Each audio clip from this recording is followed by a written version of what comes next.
Kubanga nze nakula nabadde mu ndongo, maze mu ndongo emyaka 2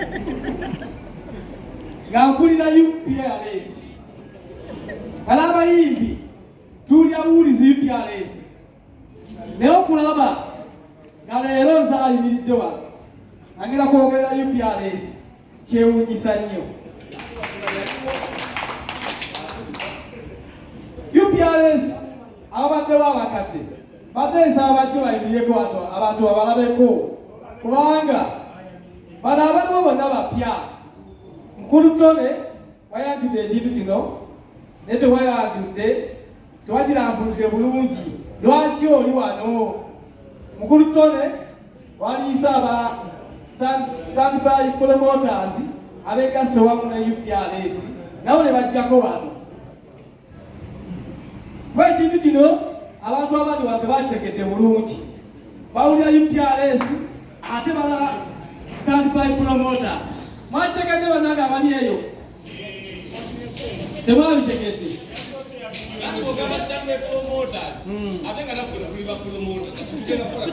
Ate olaba UPRS kakati njagala tukitegeere olwaleero okulaba nti Ssaalongo Siraaji omuyimbi ate ali wano, ate ali mu UPRS, ate kati agenda tandika kusolooza ssente. Mukitegeera banaye njagala tubeere balambulukufu mu bintu bino.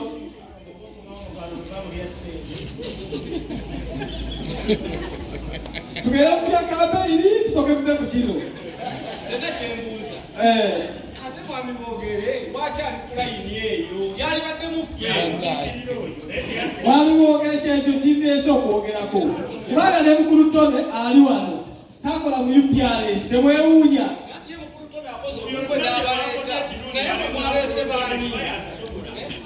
kakati UPRS yegasse wamu ne Standby Promoters.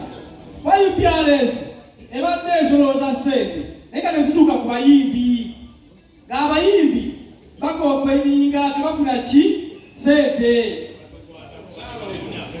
Era Ssaalongo okujja okubeera wano nnyimiridde mu kiti ky'abayimbi, bampise ne neegatta nazze mu UPRS naye nga mpise mu Standby Promoters nga nnyimiriddewo ku byaki ku by'abayimbi.